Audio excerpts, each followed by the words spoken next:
sure isn't you. Is there more coffee, dear?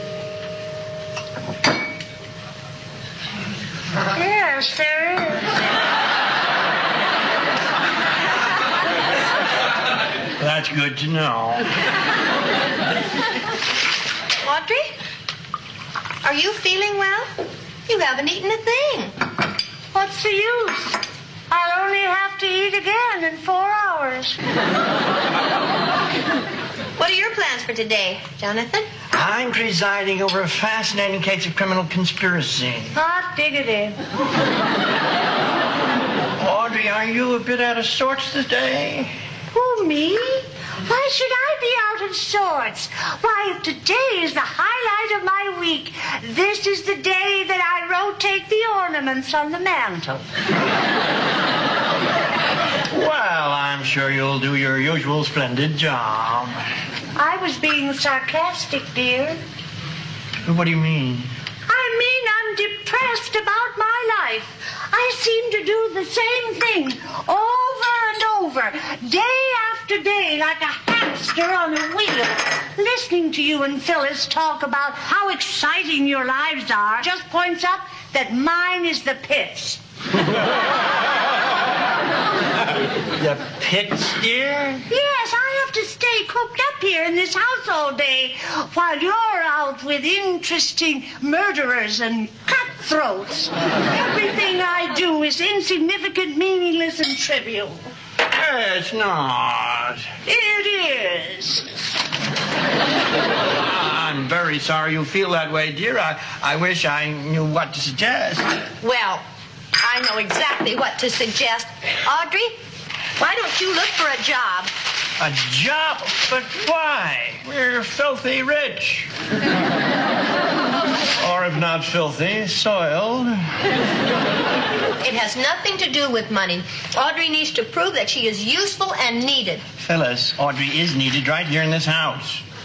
Anyway, what sort of job could she possibly do? Well, there must be any number of jobs. Phyllis. Look here. Wanted. Companion for elderly gentlemen. Oh, that would be absolutely perfect. Look at all the experience I've had. Wait. Phyllis, This might be even please... better. Antique store needs sales lady. Audrey, you know a lot about antiques. Oh, I love working in an antique store, being with beautiful things all day. It would be absolutely perfect. I'm going down to that shop right now and apply for that job before anybody else does.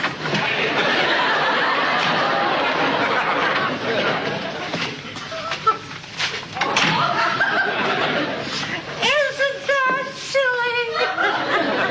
I forgot my car keys.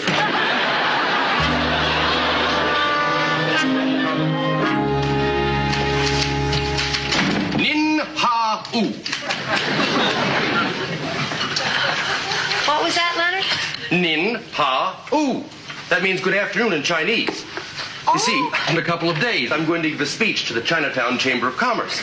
That's why I bought this little Chinese phrase book. I thought it'd be a nice touch to do some of the speech in Chinese. Oh. Oh, that may not be easy, Leonard. You know, Chinese is a very difficult language. I mean, there are over 500 letters. Boy, I'll bet a can of alphabet soup must last a month. Lindstrom, could you please type up this report? Has to go out by the morning. Dan. Yeah, Leonard. C Yen Zai G E Yen Jung. 2:30.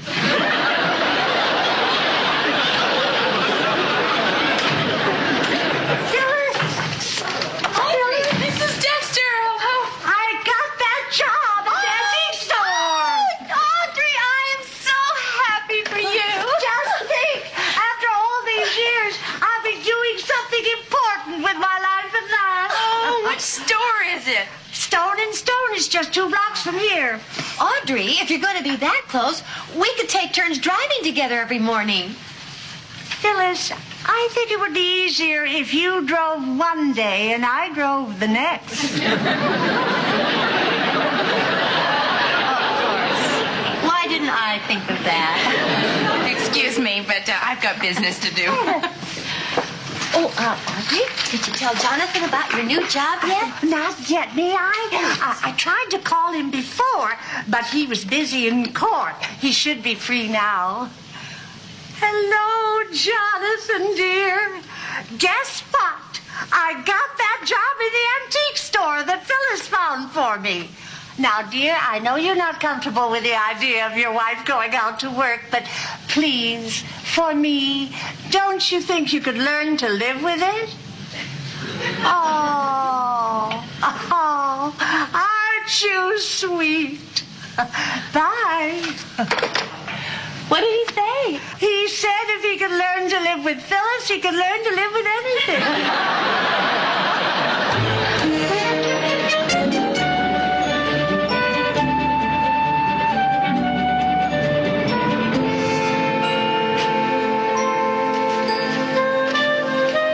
Audrey, have you seen my hat anywhere? No, Mr. Stone, I haven't.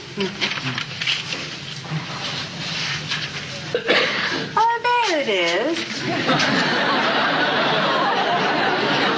Thank you, Audrey. Good night. Good night, Mr. Stone. Good night, Dad. Good night, son.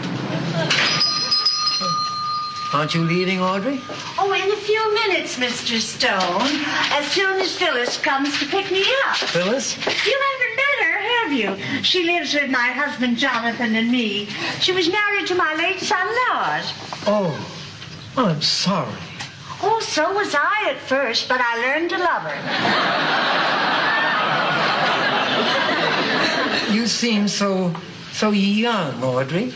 It's hard to believe you have a daughter-in-law and a late son. Oh, my late husband and I had him early. It looks like you had your son early, too. Well, that's the way my late wife wanted it. You have a late wife? She'll be a year late next month. How late is your late husband? He went a year earlier. You know, Audrey, you remind me a lot of my late wife. In a way, you remind me of my late husband. Well, I guess that's life. You never remarried, Mr. Stone? Oh, no. I never could find anyone who could take Kathleen's place. You know, Mr. Stone, you're a very nice man. Your late wife is a lucky woman. Thank you, Audrey. Well, Phyllis ought to be here any second. I guess I'd better get ready. Here, let me help you with that. Oh, thank you.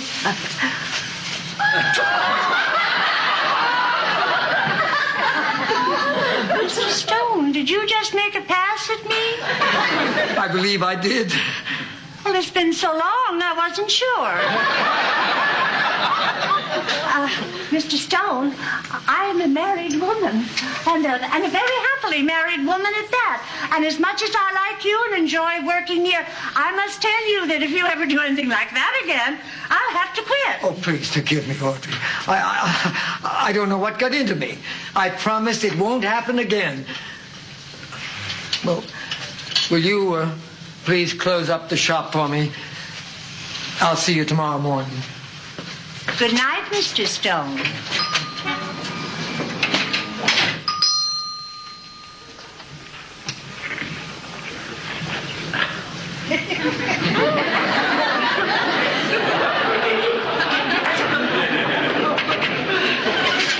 Hi, Audrey. Are you ready? My boss just hit on me. He what? I couldn't believe it. One moment we were talking, and the next moment he was kissing me. Audrey, doesn't he know you're a married woman? Oh, yes, but it's nothing to worry about. He's really a very nice man. He just did it on an impulse. It's probably my own fault. I never should have used that new perfume, Charlie.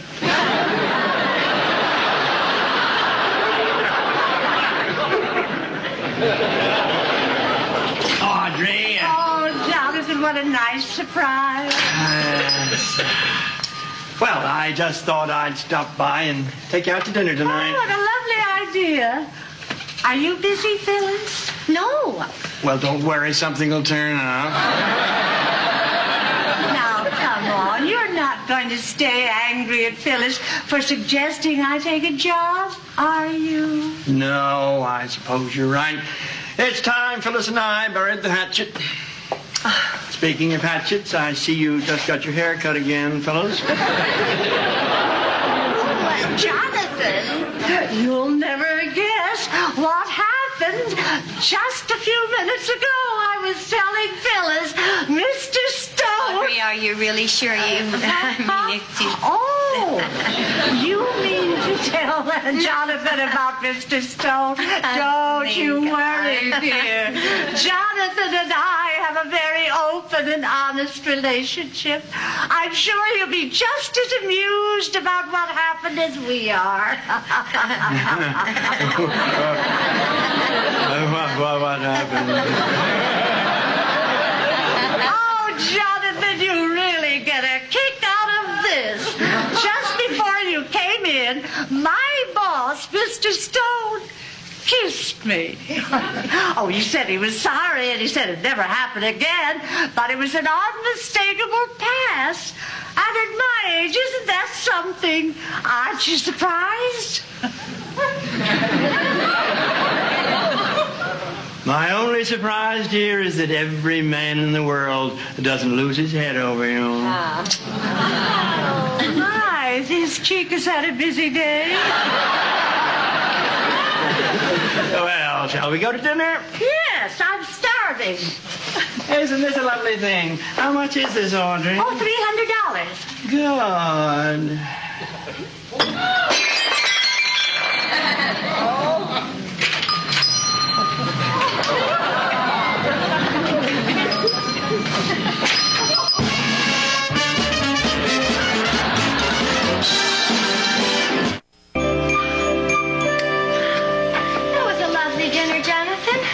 And it would have been even lovelier if you'd sat at the same table with us.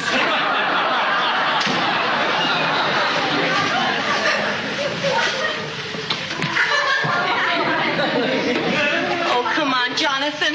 You haven't spoken 2 words to us all evening. There are 2 words on the tip of my tongue at this very moment, Phyllis, but I don't think you'd care to hear them. Anyway, I don't know what else there is to say.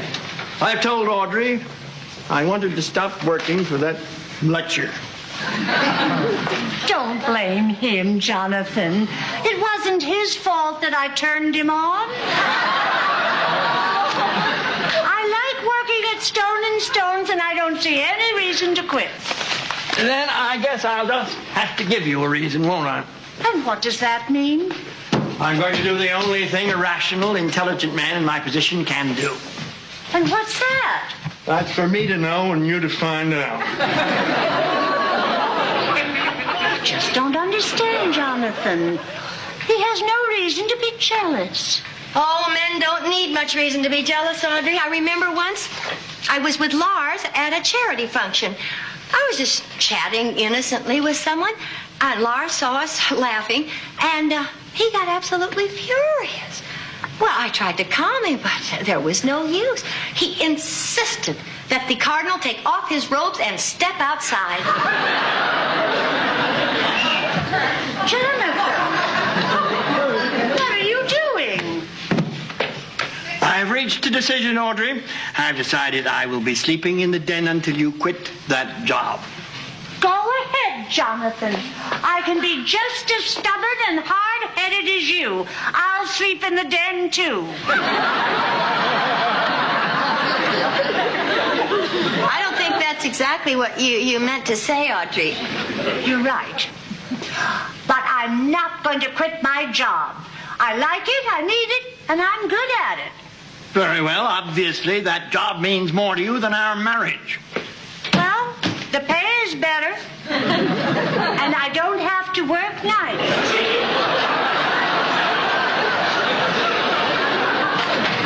Audrey, that's terrible. No, it isn't, Phyllis. I'm proud of myself for not giving in, For the first time in my life, I feel that I'm standing on my own 2 feet. A strong, independent person. Oh, Audrey, that's great. I am proud of you. Thank you. And Phyllis? Yes, dear. Can I sleep with you tonight? Phyllis, Oh, Jonathan. you have a moment to talk. Certainly, of course. Phyllis, I need your help. It's been a week now. Audrey and I are sleeping in separate rooms, and I miss her. I miss having her next to me. I miss the way she nudges me in the ribs with her elbow. Of course, sometimes it's just to tell me to stop snoring. But sometimes it's not. Jonathan, I'd love to help. But what can I do? Tell her to quit that silly job. Jonathan, I know how you feel about this. It's hard to think about Audrey working every day with a man who finds her appealing. Yes, I hate it. I know it's immature of me, but that's the way I feel. Well, forgive me, Jonathan, but I don't think you're being fair to Audrey. I mean, I'm sure that over the years there must have been many women who flirted with you or made a play for you. Well. Come now, Jonathan. You can't tell me that girls haven't been after you. An attractive man like you. Well. I'll bet that over the years, as a lawyer and a judge, there must have been hundreds of women who made passes at you. 87.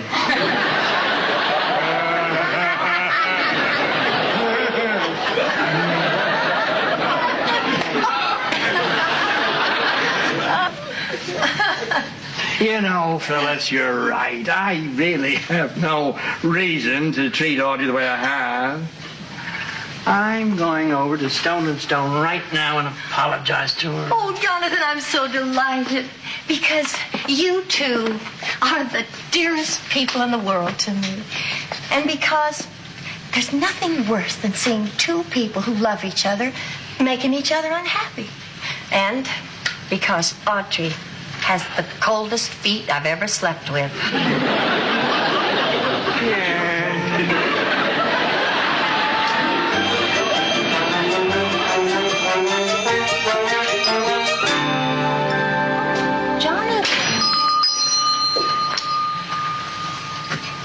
Audrey, this isn't easy for me to say. I behaved very badly this past week, and I want to apologize. I made a fool of myself not sleeping with you. No more than when you did sleep with me.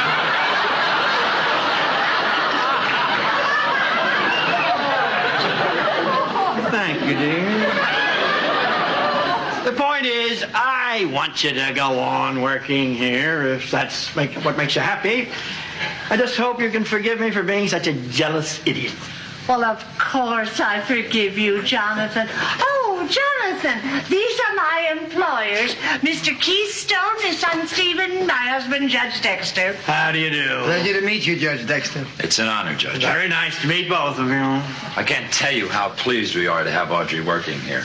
She's so pleasant and good-natured. In fact, I can't imagine how we ever got along without her.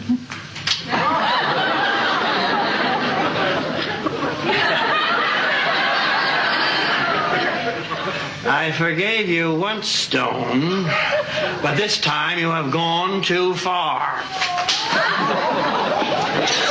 Calm down. Now, I'd appreciate it if you tell me what all this is about. Don't play dumb. Audrey told me you made a pass at her last week, and the least you can do is be man enough to admit it. Jonathan, What? you got the wrong stone. Huh?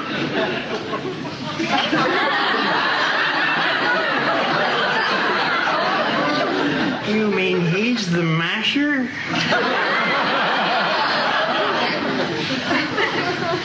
I'm afraid so. Judge Dexter, I've been a widower for almost a year now. A very lonely year. But when this delightful woman came here to work, she made me feel alive again. I just lost my control. I don't know what to say except I'm sorry. I understand how upset you must be. So if you feel you still want to take a punch at me, go right ahead.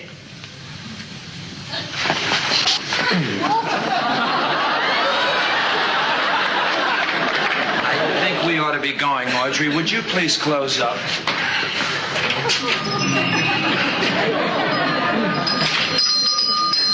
I know, Audrey. I've done it again. I've made a jackass of myself. Oh, Jonathan. Dear Jonathan. Did you really think that young Mr. Stone would make a pass at me? And you were so jealous you were willing to punch him out. You were going to do battle with him, although he's a foot taller and 20 years younger than you? You are a jackass.